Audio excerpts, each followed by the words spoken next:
Shalom, friends. Welcome to another Shiur in Gemara in the Talmud. I'm Eliyahu Shear from Chesed Ve'emet. You can find my site at www.lovingkindness.co. At the moment, we're learning Gemara Berachot, the Gemara that deals with blessings, various blessings that we say. And I guess, in a sense, this Gemara itself is a Gemara filled with the blessings of life, because we learn so much agadic material in it that it helps us to understand so many aspects of our lives to keep us going throughout our entire lives. We're actually on page 5b now, that's Daf Hey Amud Base, but I'm going back to the beginning of our discussion of where the argument began, or the discussion began, which was at the end of Daf Hey Amud Aleph on page 5a, right at the bottom. By the way, we're making use of the Koren Talmud Bavli, this very beautiful edition that you see in front of you, so everybody can follow. And over here, you can see the original Gemara text on the one side, and you can see the translation next to it with the notes inside to help us understand exactly what's happening. And on the various sides and the bottom of the page, we also found out a lot of additional material, like biographies of some of the important rabbis. All the rabbis are important in the Gemara, notes, halacha, and so on and so forth. It's really a very beautiful Gemara. You can go out and buy one in actual hard copy, or of course you can also get the PDFs like I'm using on the screen at the moment, and I am using this with their permission. So we're at the end of Daf Hey Amud Aleph, and the discussion began as follows.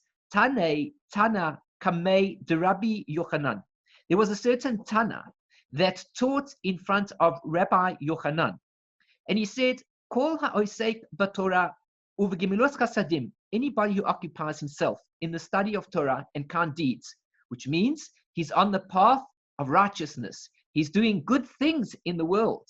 What would we expect to be the consequences of doing good things in the world? V'kever ispanav. And then afterwards, it says that he unfortunately goes through an experience that he ends up burying his children in his lifetime. Mochalin lo al kol avonosav. All of his sins are forgiven. This is a person who involves himself in good deeds, and yet for some odd reason, he is afflicted with this terrible punishment, terrible pain, that he loses his children in his lifetime and he buries them. There was a particular Tana, a particular student who would recite these various teachings in front of his Rebbe, and he said the statement that if a person goes through this, well, apparently he must have heard that if a person goes through this, that he should know that all of his sins are forgiven. And now we get back to the point of where we left off in our last shiur. Omar Rabbi Yochanan. Rabbi Yochanan, who we learned about last week, Yochanan ben Napacha, the great rabbi responsible for writing, compiling the Talmud Yerushalmi, he makes the following statement, and he says, Nagaim ubanim einam yisurim shel ahava. So not in accordance with the teaching that we just learnt above, but leprosy and children are not to be considered as being afflictions of love, which means to say, if the child is buried, the father buries the child in his lifetime, according to Rabbi Yochanan, this is not considered to be an affliction of love, which means there's something missing over here. Why did a person have to go through such an affliction that he had to bury his children? Because according to Rabbi Yochanan, this is not an affliction of love. This is not the type of suffering that God brings to a person out of his love. No father gives his child a smack across his face, or hurts him, a punishment in some way, just because he loves his child. It doesn't seem to make sense. And that particular affliction is that he has to bury his children. No father behaves like that towards his children and then considers it to be an affliction of love. How can one say such a statement? The Gemara continues, Unagaim loy. And when we talk about leprosy, is it not true that really it is an affliction of love? Let's skip out the koiver es habonim, that he buries his children, but what about leprosy? Isn't leprosy an affliction of love? V'hatanya, isn't it taught in a brisa? Didn't we learn it? Kol mi sheyesh bo echad me'arba'a maros nagaim halalu. Anybody who has one of the four appearances of these types of leprosy, Einan ela mizbach kapara. These are to be considered as an altar of atonement. So we see, according to this other Braita, that in fact, when one is afflicted with leprosy, which we spoke about last time, being various marks on the skin, which indicate that a person had, for example, spoken lashon hara, and he was then placed in a separate area away from the rest of the Jewish people until the Kohen would come and check him out and to see that he had repented and so on and so forth, and therefore the leprosy would have then left him. But according to this brisa, that if a person is afflicted with these nagaim, with these particular leprous marks, these are an atonement. It's an altar of atonement. It affects some atonement to a person. Says the Gemara, Mizbach kapara havu. Yes, it's true. They are an altar of atonement. They do bring atonement. When a person is affected in some way by some sort of punishment, yes, it is an atonement. Yesurim shel ahava lo havu. But they're not to be considered to be afflictions of love. They might well be an atonement, like an altar of an atonement, but they're certainly not to be considered afflictions of love, because no father would afflict his child with such terrible pains and then consider it to be an affliction of love. Atonement, yes, quite right, but to be considered to be an affliction of love, that is not correct.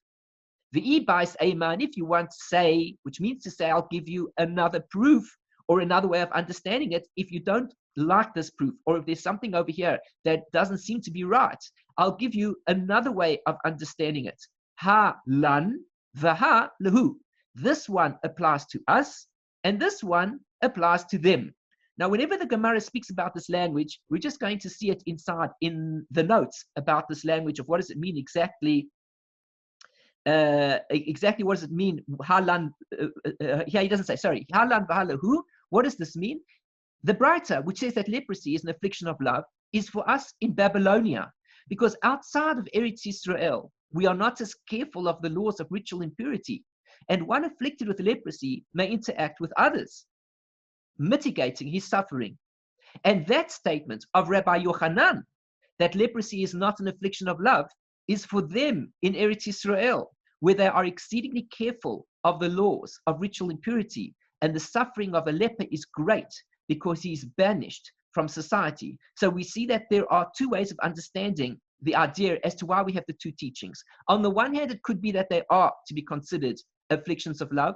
On the other hand, it could be that it's not considered to be afflictions of love. And the reason is because the different teachers who are explaining the teaching relate to it according to the place that they are from. If we're speaking about that they're from Bavel, so then we say that this is considered to be an affliction of love. Whereas when we say that Rabbi Yochanan, who's giving the proof, and he's from Eretz Yisrael, so since they're very careful of the laws of ritual impurity, the suffering of the leper is great because he is banished from society, and therefore it is not an affliction of love. So what the Gemara is really teaching us ultimately is that it's all dependent upon where we are, who we are.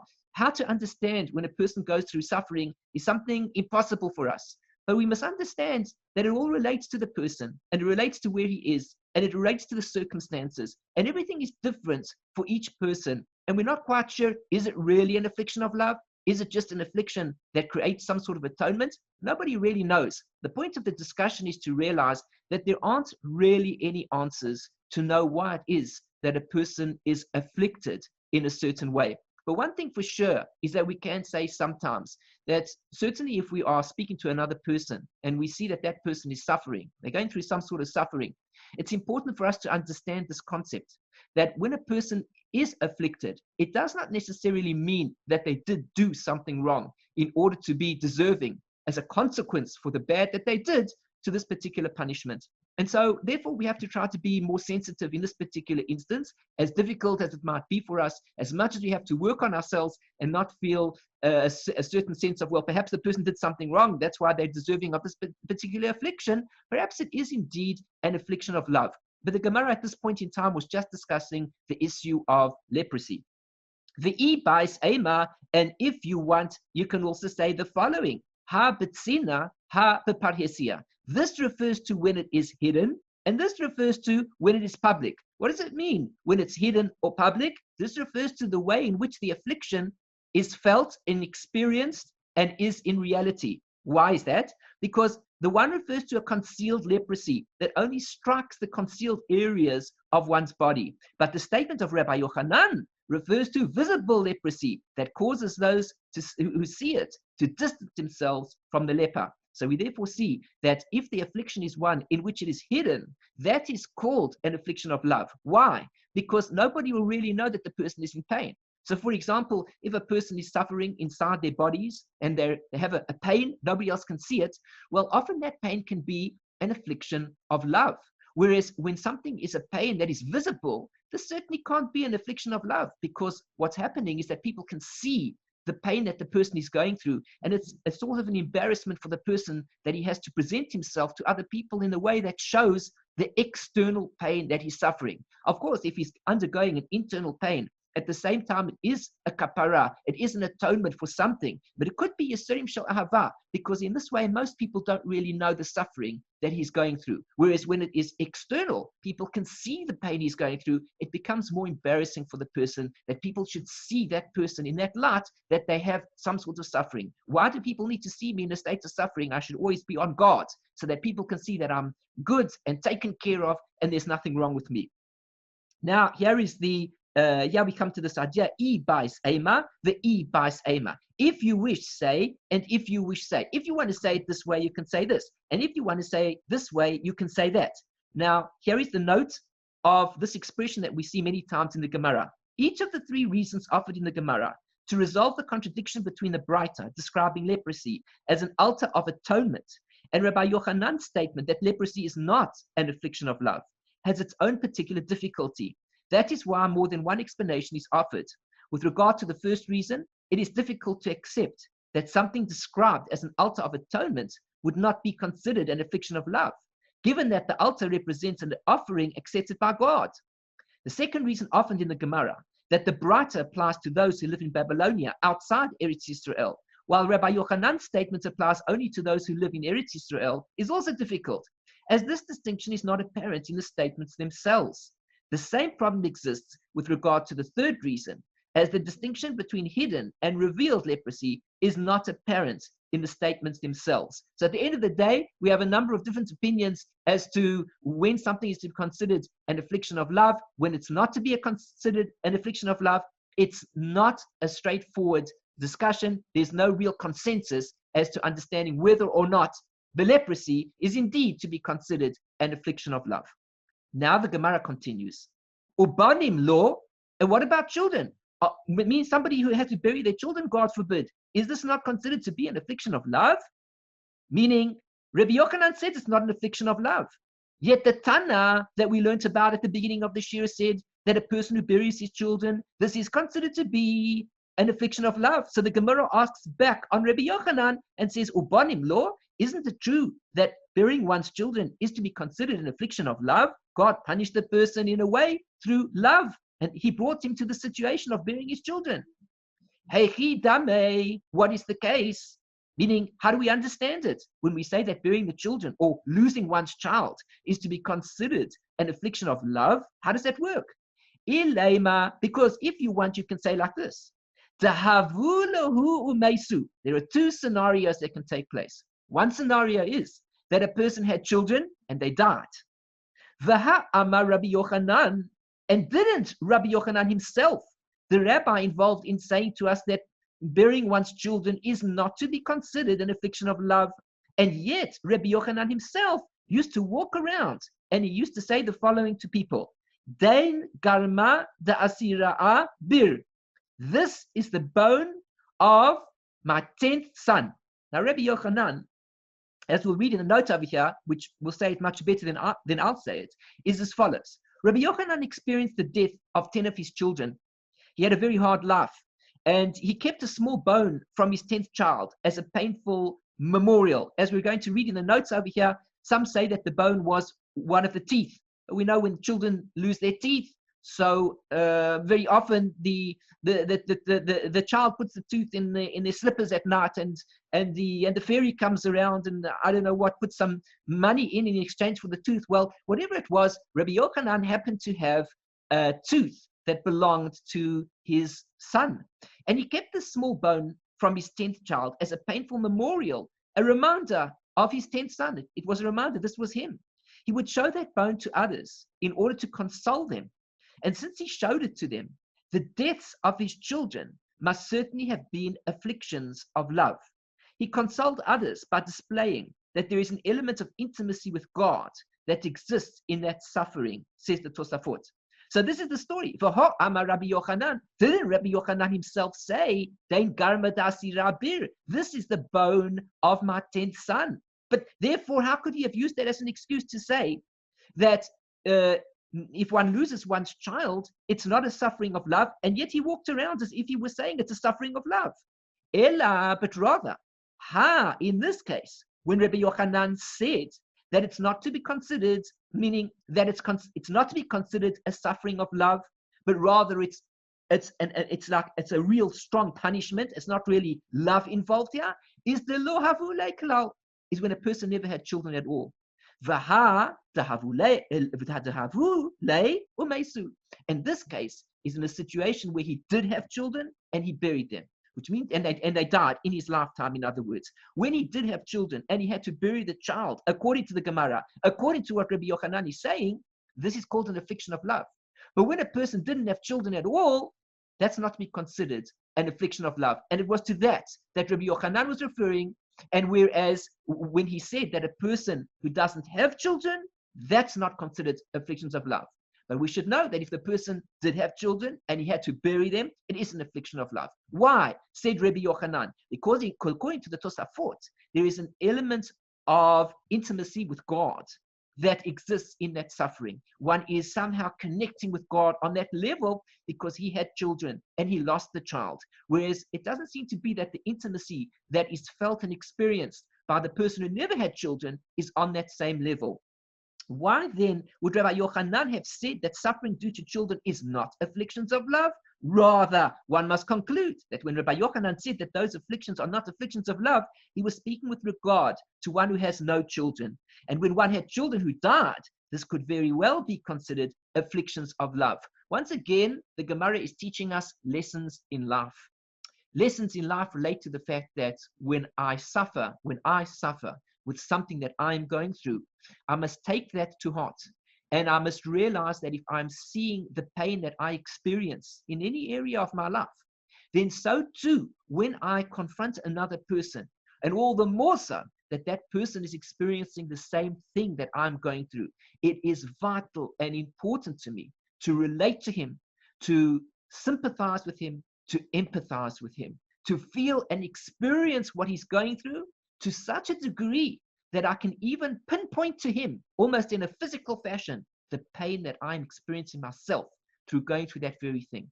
And therefore, I can come to him and I can say to him in a certain respect, even though you are going through that pain, I too am going through that pain. Or even though you have gone through that pain, I too went through that pain. And here is a proof of it. Here is something I've gone through. But don't let it bother you. You didn't do anything wrong necessarily. It could well be that this is a suffering of love. And just as I try to learn to accept the pain that I must go through, I want to share with you that I understand your difficulty too, and I want to feel that pain that you are feeling. And you should know it is not necessarily because you did something wrong, but rather it is because something above, God has decided that something should take place above because of his love, because of his intimacy with you. He has created this particular event. I'm very fond of seeing these statements, for example, where a person doesn't have any money, let's say, for example, and very often poor people themselves, when they see that somebody is suffering, they don't have any wealth and they can't live, they will come out with nasty statements and they will say things, for example, like, well, nobody comes into this world deserving of anything. And meanwhile, of course, they themselves don't have any wealth. You know, it's very rare to find the wealthiest of people walking around saying that. And yet, very often, it's poor people that walk around commenting to other poor people, who do you think you are, that you are deserving of something in the world? You're deserving of nothing. But the Gemara teaches us different. The Gemara says to us, identify with the difficulty. And when you see that difficulty in yourself, that you are also struggling with it, identify with it, be humble with it, and realize that the other person who is also experiencing that same difficulty needs your support. The duty that I have is to support him in his difficulty, in his suffering. It is not for me to criticize. It is not for me to insult as to why it is he is going through that particular thing, but rather it is for me to identify, because perhaps I too have gone through or am going through a very similar thing. And just to work on a positive psychology system of somehow coming across by indicating that a person is not worthy of anything, and therefore how dare he make such a statement, indicates to me that the person has learned nothing of life.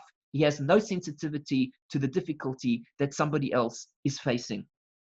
Let us see over here what the notes say about Rabbi Yochanan speaking about the bone of his 10th son. It says over here, many questions have been raised concerning Rabbi Yochanan's practice of carrying the bone of his son. How did he get the bone? Why would he carry with him an object that renders him ritually impure? Some say that this bone was in fact a tooth that his son lost while he was still alive and was therefore not impure. After his son passed away, Rabbi Yochanan kept it as a memorial. Others say that it was not the bone of his son at all, but rather a bone from the meal eaten after his son's burial, which is called a bir, where the mourners are comforted. Therefore, Rabbi Yochanan's statement means that this is a bone from the 10th such meal in which he partook after the passing of his children, meaning especially after this 10th child had died. The point being that Rabbi Yochanan was able to identify with the difficulty that somebody else might have gone through, and he was able to say, I too went through that. Don't let it get you down. Don't let it destroy you. It doesn't mean you did anything wrong, and it doesn't mean your son did anything wrong, and it doesn't mean anything to do with anything that you imagine in your head, because God is way above us in the way that he runs the world. And I will identify with you. I will say that I too have experienced this. Yes, I, the great Rabbi Yochanan, who people know me as a great Torah scholar, I too have been through the suffering. Why? Did I deserve it? Did I do something wrong? Are you going to prove to me that I did something wrong? Nobody can prove it. So therefore I say to you, if nobody can really prove why it was that I was deserving of it, but yet I went through it, I say the same thing to you. I commiserate, I empathize, I sympathize with the struggle that you too are going through. But don't feel that you did something wrong. Don't feel your son did something wrong. God is more powerful than all of us put together. And he has decided that in running the world, this particular measure of affliction was necessary for some reason, which will become apparent to us perhaps one day when the soul leaves the body, and there we will see the truth of why everything happens the way it did. The Gemara continues. Rabbi Chiya bar Abba Chalash. A fascinating story. Rabbi Chiya bar Chalash became sick. Al legabe Rabbi Yochanan. The same Rabbi Yochanan that we've been speaking about, who went through all these difficulties, went to visit him because he was sick. And it's a mitzvah to visit the sick. And many people don't know that. There is a mitzvah to visit the sick. A person is not well, we go and visit them. We take off an hour of our time and we go and take care of them. Many people don't realize that the aspect of chesed in the world applies to each one of us every day, each day, all day long, in so many different ways. And that is why it is so important that we realize that we don't have everything we imagine, and that the other person who might be lacking is, again, not lacking because he did something wrong, because in fact, my duty is to take care of him. It's to help him. What is the proof? Here we already see some proof over here. 2 stories came out. One story, Rabbi Yochanan's child died. But Rabbi Yochanan needed people to come and visit him for mourning. He needed the comfort. In the stories that we're now reading about at this point in time, somebody is ill. He needs somebody to visit him. Even if he's the most wealthy person in the world, He needs the kindness of other people to be by him at the time of his sickness so that he will be able to be healed. So too, if a person is, God forbid, in a state of mourning, he needs people to come and visit him and help him. Another kindness. And if a person is having a wedding, celebrating, he needs people to come and celebrate with him, to take part, to dance with him. Because if nobody comes, there will be no wedding. We all need chesed in our lives in different ways. And therefore, likewise, if a person is lacking in parnasa, for example, in this case, he needs the kindness of wealth. If we turn him down and we say, you're not working hard enough, why don't you have a job? Why don't you have a better job? Why didn't you study more? All we are saying to ourselves is that we too are not deserving of kindness. When we lose somebody in our family, nobody should come to comfort us. When we have a wedding, nobody should come and celebrate with us. No, we all need chesed in our lives from other people in one way or another. Now listen to this beautiful story. So here is the story concerned with Bikur Cholim, the mitzvah of visiting the sick. Rabbi Chiya bar Abba was sick, and Rabbi Yochanan, the very person who'd gone through much tragedy in his own life, who perhaps would be the last person to go and visit everybody in the world other than himself, because he's the one who's going through suffering. He needs people to visit him. Omar lei, he said to Rabbi Yochanan said to Rabbi Chiya bar Abba, Chavivin alecha yisurim. Notice his choice of words. He didn't say to him, you're sick? That is because you commit many aveiros. I'll tell you what you did wrong. You need to go and do teshuvah. I'll tell you what you should do. Fast for 3 weeks. Make sure to do tanis dibur. Don't speak for 3 weeks straight. Go to the mikveh 10 times every single day. Daven at the kvarim of tzaddikim. Pour out your heart. Cry. Beat yourself up, whip yourself, do teshuvah, come right. No. Rabbi Yochanan said to Rabbi Chiya bar Abba, Chavivin alecha yisurim, are these afflictions delightful to you?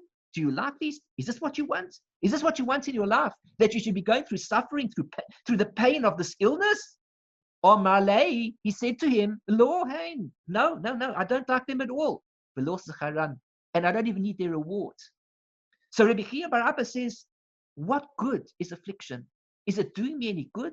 I'm lying here in bed. I can accomplish nothing. I need to study. I need to perform mitzvot. I need to be active in life. So he says to Rabbi Yochanan, I don't need them, nor do I need their reward. You think I need the reward afterwards? You'll tell me, if you're going to be punished with afflictions, God really loves you. He's going to reward you with all sorts of good things. Again, we don't talk to a person that way. Some people might say, you're suffering. You're going to have such a big olam haba when you die. You're going to go to the greatest palaces in the world to come when you die because of all your suffering. We do not say that. We say, do you enjoy the suffering? Is that what you want? The person says, absolutely not. Quite right. I don't want that suffering. I don't need the suffering, and I don't need the reward. I need to be able to serve Hashem. I need to be able to study Torah. I need to be able to make a contribution in the world for myself, for other people, whatever I can do. Or Malay, so what did Rabbi Yochanan say to him? He didn't say to him, fast for a month straight. Don't eat, don't drink. Live in one room by yourself for the whole month. Don't talk to anybody. Go to the mikveh 20 times every single day. Havli yadach. Or Malay, he said to him, Havli yadach, give me your hand. Because Rabbi Yochanan was a tzaddik. And Rabbi Yochanan was able to heal from a mere touch. He could just touch somebody's body and he could heal him. This is the nature of the tzaddikim, and this is the reason why when a person is not well and he's suffering, we try to be in touch, excuse the pun, with the tzaddik, with the righteous individual who is very close to Hashem because of his righteous deeds. He does the right thing.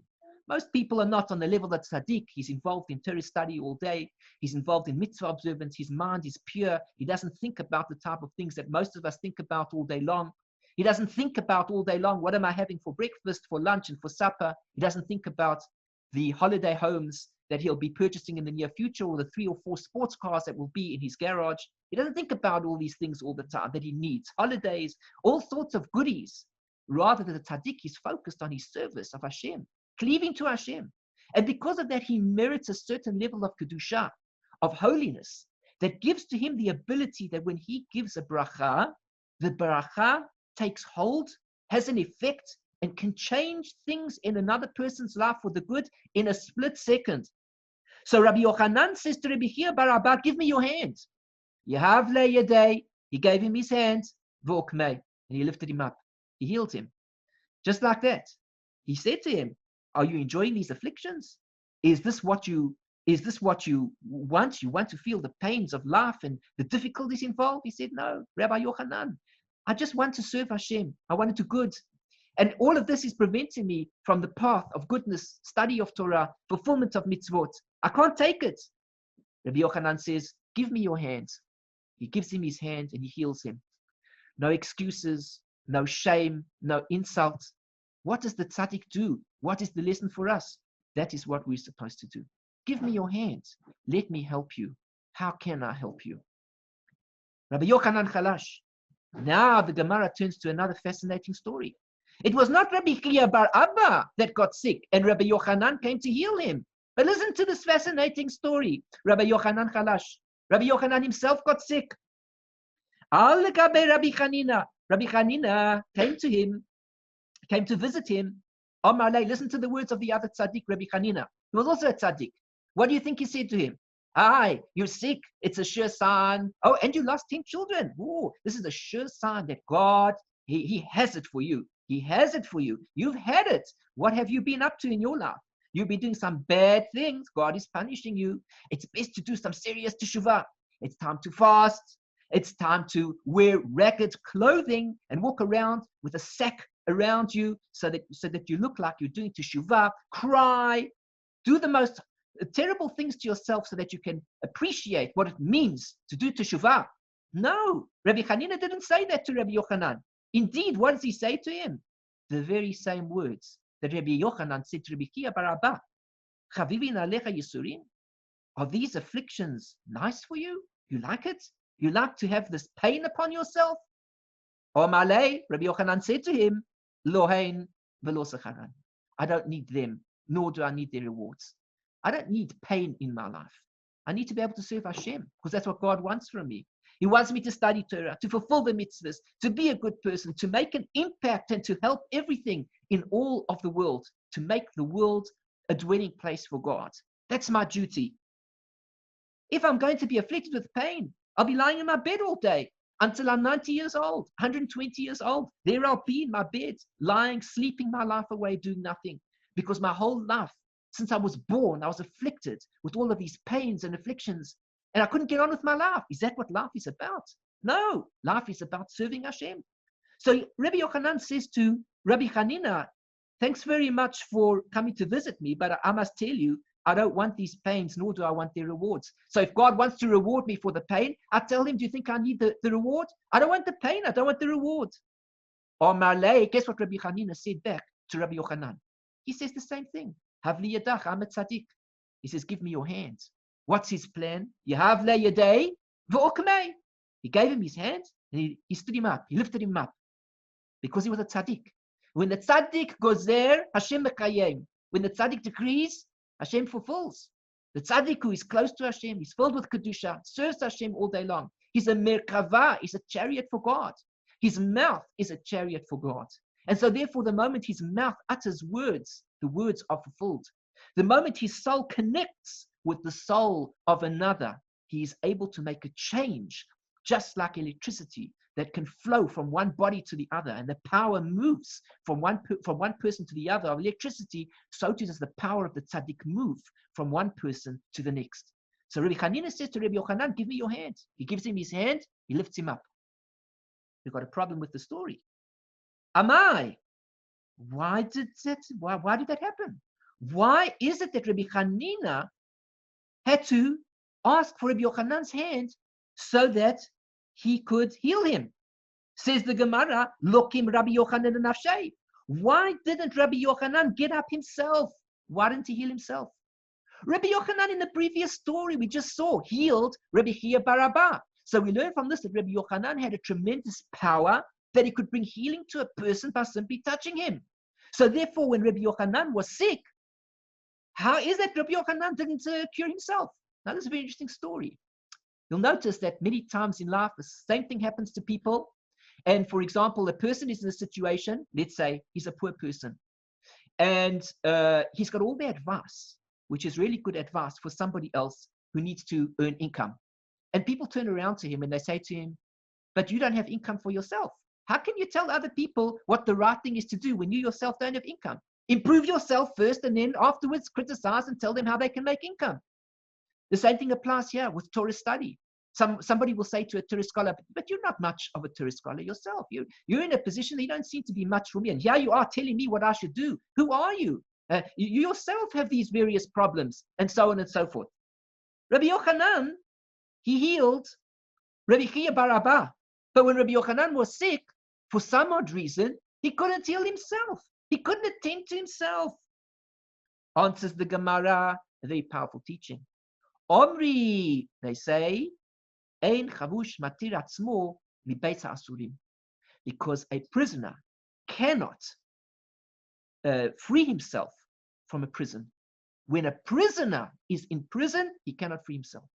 If the police officer takes a righteous man who did no evil, he did no bad, and he puts him into prison, the righteous man is stuck behind bars. He can't get himself out. He needs somebody else to take a key, put it into the bars, into the door of the jail, and to open up those bars so that he can get let out. Open up the door, let him out. But he himself can't do it. But what about if he's on the other side and he's got the key? He can open up for the other person. But generally, when a prisoner is in prison, they don't give him a key so that he can get out. They leave him in the prison without the key. The key stays with the guard. But sometimes the guard could be the righteous individual and he has the key. But once he's in prison himself, he's no longer got a key. So we see over here that really the Gemara is telling us the reason that Rabbi Yochanan could not heal himself is because a prisoner cannot let himself out of prison. Somebody who finds himself in that situation can very often, when he's in that situation, he can't bring himself out, yet he can help other people. It's an amazing concept. They say, for example, Rabbi Simcha Wasserman never had children. There were many great rabbis that never had children. And yet Rabbi Simcha Wasserman was consulted by many, many people throughout his life on how to bring up children. He somehow knew exactly how to bring children up. But they didn't say to Rabbi Simcha Wasserman, but hold on a second, you yourself don't have any children. What do you know about bringing up children? Because the point is that a person in prison can't free himself, but it doesn't mean to say that he can't help others. If a person is suffering in a particular situation, doesn't mean that he can't help other people who are suffering in the same situation, although he himself can't get himself out of the situation that he is in. Let us just look at the notes over here that it says here. Let Rabbi Yochanan stand himself up. Lokim Rabbi Yochanan nafshei. When Rabbi Chiya bar Abba fell ill, the Gemara did not suggest that he heal himself. Rabbi Chiya may have been unaware that suffering could be healed in this manner. Rabbi Yochanan, however, clearly knew that suffering could be cured this way. Therefore, the Gemara inquires why he could not heal himself. And the Gemara answers the reason why he could not cure himself is because a prisoner cannot let himself out of prison by himself. Rabbi Eleazar Chalash. The Gemara continues with another story, the same idea. Somebody gets sick. What do we do with them? Al Gabe Rabbi Yochanan. Rabbi Yochanan went to visit him. Chaza, he saw, Tahavaka Gane Bebais Afel. Isn't that interesting? The sages were very sensitive. Many of us don't really pay attention to all these things. Some of us do. Some of us are more sensitive to appreciating the difficulty of another person. And many people don't see the sensitivity, don't feel or see the sensitivity involved in a situation. Rabbi Yochanan goes to visit Rabbi Eleazar, and he sees that he was staying in a very dark place. He was sleeping in a dark place. There was no light. Listen to these beautiful words. This is the power again of the Tzaddik. The Tzaddik, he lives in a different world to what we live in. He behaves in a different way. The effect that he creates around other people affects people in ways that most of us just cannot affect other people with. He revealed his arm And suddenly, there was a bright light in the room. Chazyei taha ka bachei Rabbi Eleazar. When this happened and the light shone in the room, he saw that Rabbi Eleazar was crying. He didn't see that before. Obviously, the room was extremely dark, a very dangerous thing for the sick patient. The sick patient needs lots of light and warmth and all the things that go with healing. Omar Lei, he said to him, Amai ka baches? Why are you crying, Rabbi Eleazar? Imishum Torah delo apasht. Maybe you're crying because of the Torah that you did not study, meaning you didn't study enough Torah. If you didn't study enough, it's a good reason to start crying, isn't it?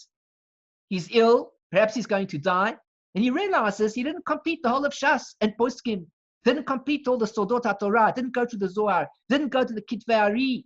He didn't study all these things, so he starts crying.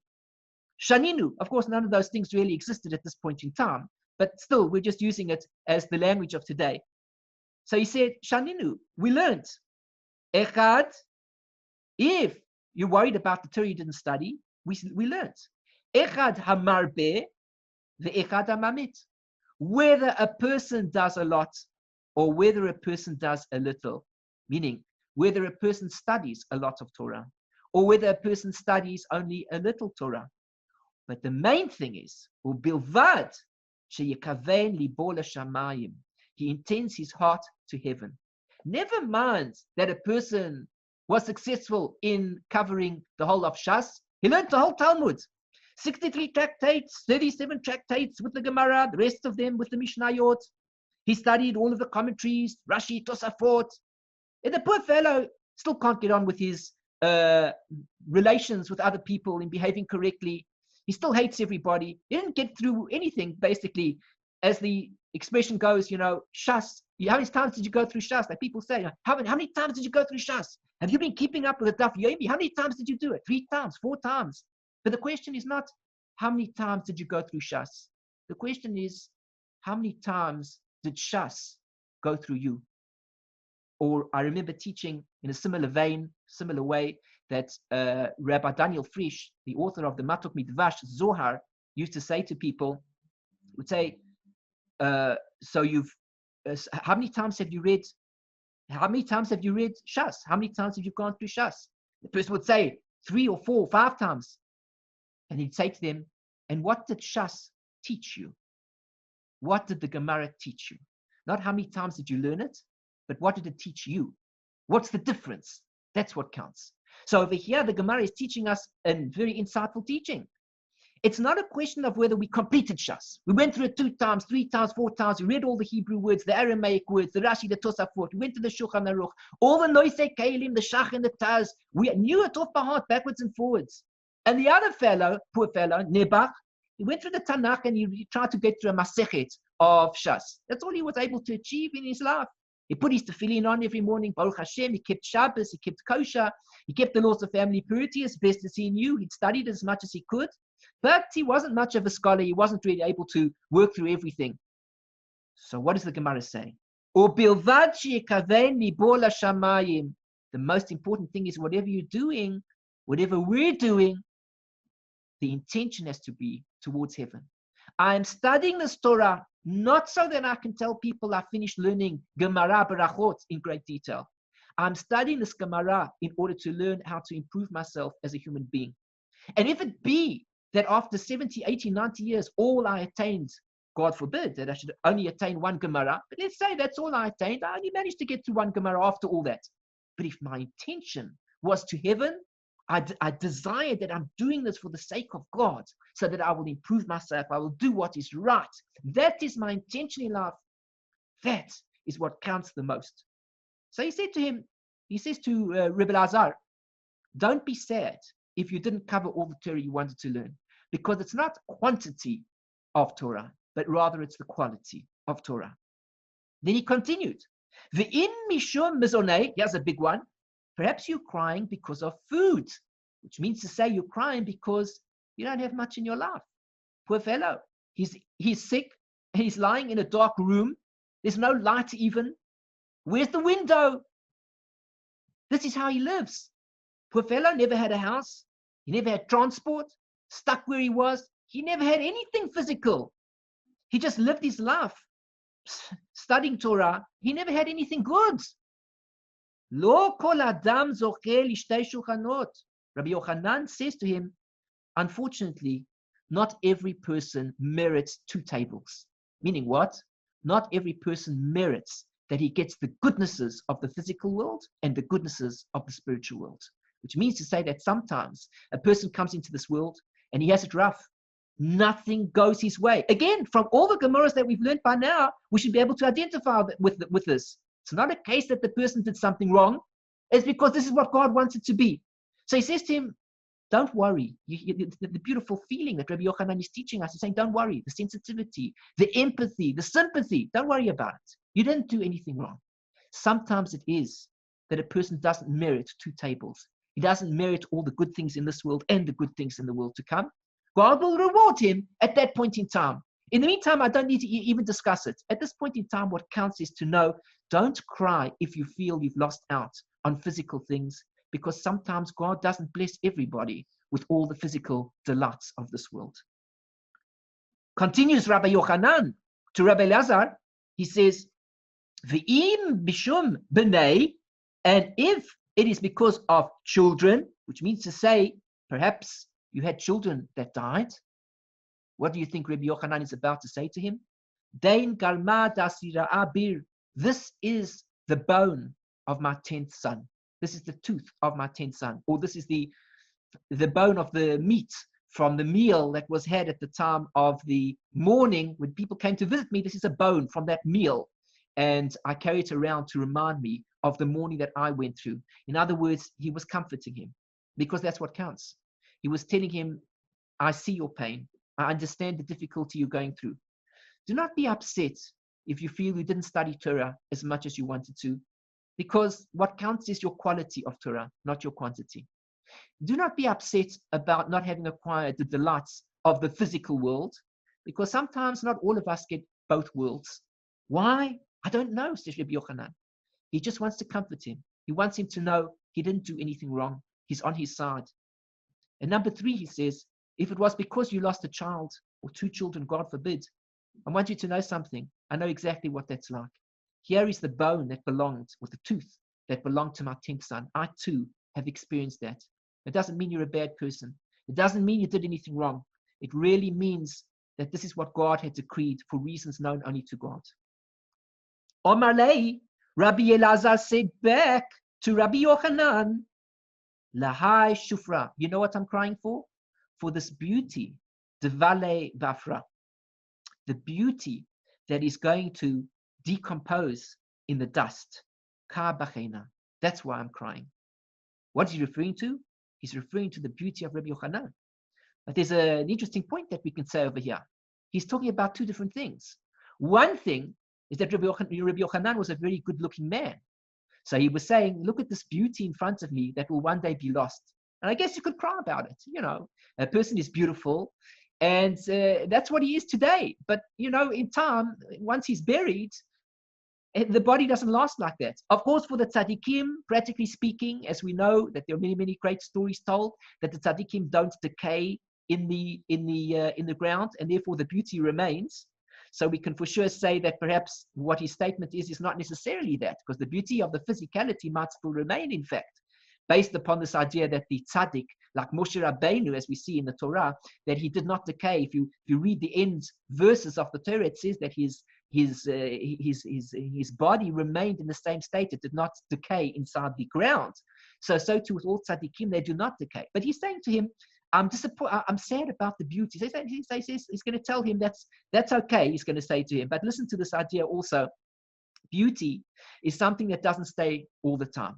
We see, for example, that there are great actors and actresses that in Hollywood and various other places in the world, and we see that they take good care of themselves and they keep fit and they always look beautiful, and sometimes they have surgery and sometimes they do various other things in order to keep their bodies beautiful. But ultimately, the age, a person's aging takes over, and ultimately one cannot keep up with the physical beauty. At some point in time, the physical beauty gives in. And if it be that a person thinks that he can maintain that beauty all his life, and some people can maintain it longer than other people, but still when a person dies, at the end of the day, the beauty is going to be removed from all of existence. At some point in time, the person is going to decay. For the average person, he will decay in the earth, and therefore that beauty that he once had will no longer exist. But listen to this idea. Perhaps that's not what he was saying. Perhaps he was not referring to the physical beauty. He was referring to the spiritual beauty. Rabbi Yochanan was not just a very beautiful person physically, he was a very beautiful person spiritually. Surely, all the stories that we've just read about Rabbi Yochanan indicate to us what a beautiful person he was, what a sensitive person he was. He was not just physically good looking, but he could see the pain and the difficulty of somebody else. He could relate to it, and he could comfort the person. He could sympathize with them, could empathize with them. How many people are there in the world that do this? How many people take care of others who they see are suffering? The average person wants to mock the other person, wants to insult him, wants to tell him he did something wrong, he's deserving of punishment, he needs to do kapara, he needs to do teshuvah. Then God will like him. He's a horrid person. He's been in 10 Gilgulim, 10 incarnations before this, and he did the most horrid of things. He needs to do teshuvah. But Rabbi Yochanan never said that. Rabbi Yochanan said to him, don't worry, you're okay. And I'm here to support you. And if it's the fact that you don't like the punishments, I'll take it away from you. I'll do whatever I can to help you. And if it's because you're crying because you lost a child, it's not because you did something wrong. I know what you're going through. I can feel it. Answers Rabbi Eleazar back to Rabbi Yochanan on Marley. He said to him, Al da vadai kabaches. On this, you can certainly cry. For that, you can cry. For Torah, don't cry. For food, because you didn't have a palace and 3 holiday homes and 3 sports cars and 6 holidays every year. On that, don't cry. On the fact that you lost children, don't cry on that either. But you want to cry about the loss of a sensitive person in this world? That is something that a person can cry about. Ubachu tarvahu. And together, both of them cried. Adahachi v'hachi, the Gemara continues. Meanwhile, back at the ranch, it appears Rabbi Yochanan had kind of lost track of the conversation that they were having. Omalei, he said to him, Chavivin alecha yisurin, are punishments dear to you? Is that what you want? Is that really what you want? Are you some sort of masochist? Is that what you want in life? You want to punish yourself? You want to say to yourself, I did bad. Maybe I'm deserving of this punishment. I'm enjoying this punishment. Omalei, he said to him, Lohen velo secharan. There's no big deal in wanting punishment from God. You think that's what I want? I want to be afflicted by God because of something I did wrong. I want God to help me on the right track. I don't want God to punish me because I did wrong. I want to be on the right track. Let God guide me in ways of loving kindness. He doesn't have to guide me through ways of punishment. He's God. He's the all-infinite one. He can do anything. Why does he have to guide me through punishments? No, he said to him, I don't want the punishment, and neither do I want the reward. I don't need to know when I die that God says to me, well, I whipped you 150 times, and here are 150 gold bars in front of you. That's your reward. Isn't that nice? Didn't I do well for you? No, I don't need the reward either. Omalei, so he said to him, Havli yadach. Rabbi Yochanan was a tzaddik. He says to him, give me your hand. Yahavle yadei v'okamei. So he gave him his hand and he lifted him up. And that was the end of that story, to tell us that ultimately Rabbi Yochanan took care of him. First, Rabbi Yochanan gave him tremendous comfort. He helped him in so many ways by empathizing, sympathizing with the difficulty that he was experiencing.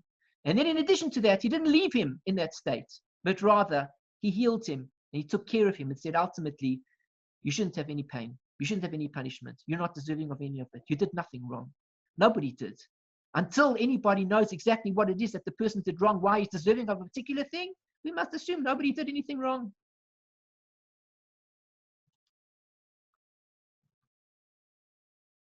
The Gemara continues. Rav Huna, a new story. We'll just read the story and we'll conclude with the story. Rav Huna, this is a new story altogether. We finish now with illness, sickness, healing, sensitivity, empathy, so on and so forth. And we come to a new story now. Beautiful lesson in life. Rav Huna tekifule arba ma'adane dechamra. Rav Huna had this particular thing happen to him. 400 barrels of wine went off. Al legabe Rav Yehuda. Rav Yehuda, Al legabe Rav Yehuda achud Rav Salah Chasida v'Rabbanan. So Rav Yehuda, the brother of Rav Salah Chasida, and the rabbis went to speak to Rav Huna. They went to come and visit him. The news came out. It was published everywhere that Rav Huna's wine had gone bad, 400 barrels. So this rabbi, Rav Yehuda, the brother of Rav Salah Chasida, and all the rabbis, they went to have a word with him for Omri La, and they said to him, Rav Ada bar Ahava v'Rabbanan. Rav Ada bar Ahava and the rabbis. V'Omrila, and some say, V'Omrila, and some say it was Rav Ada bar Ahava v'Rabbanan. It was Rav Ada bar Ahava and the rabbis. V'Amarulei, and they said to him, Le'ayin mar b'milei.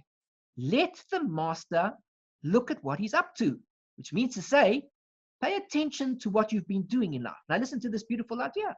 It's a switch on what we said before. Before we were learning about the fact that when a person goes through difficulties, we need to be sensitive. But the rabbis here will not say sensitive. Why? Because there are times for sensitivity and then there are times to get real. Getting real does not mean a lack of sensitivity. It means getting real. So the rabbis came up to Rav Huna and they said to him, he was a great man, and they said to him, perhaps there's a reason why this happens. Have you checked out your deeds recently? Omar lehu, so he says to them, Umi chashitna be'einachu.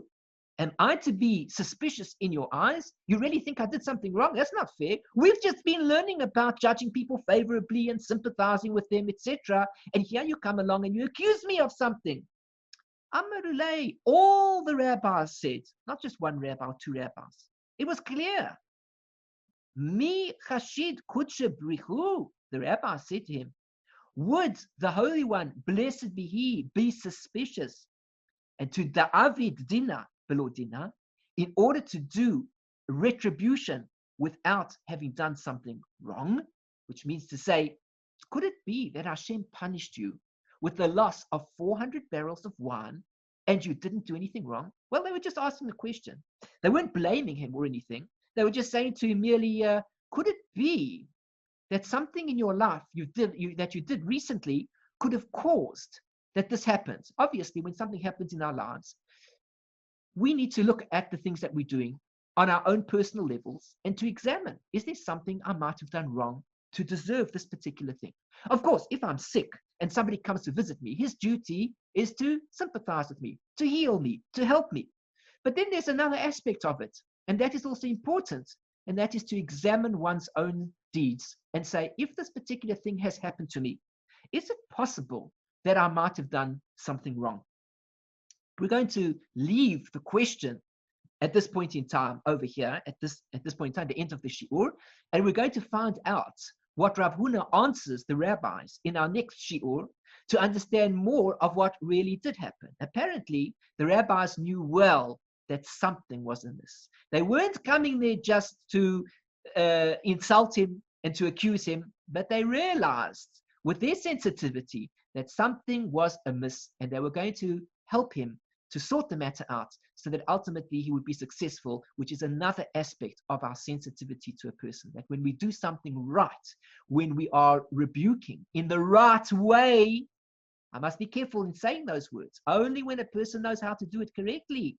Very few people know how to do this correctly. From what the story tells us, we see you need to be the type of person that knows how to do it correctly. If you can't do it correctly, help the person, heal the person, bring them light in their homes, show them your arm, hug them, whatever is necessary to bring them the healing that they need. But if you really do know that something has been done wrong, then with great sensitivity, there is a way to approach the situation, as you will see in this wonderful story. So I thank you for joining me for this exciting Shear. I think that these sections on the Gemara and Berachot are life lessons keep us going for our whole lives. One page, we can think about it and meditate upon it for our whole lives. I hope you've enjoyed the shiur, and that if you have, please do like my video, subscribe to my channel, and click on the bell to be notified of future shiurim.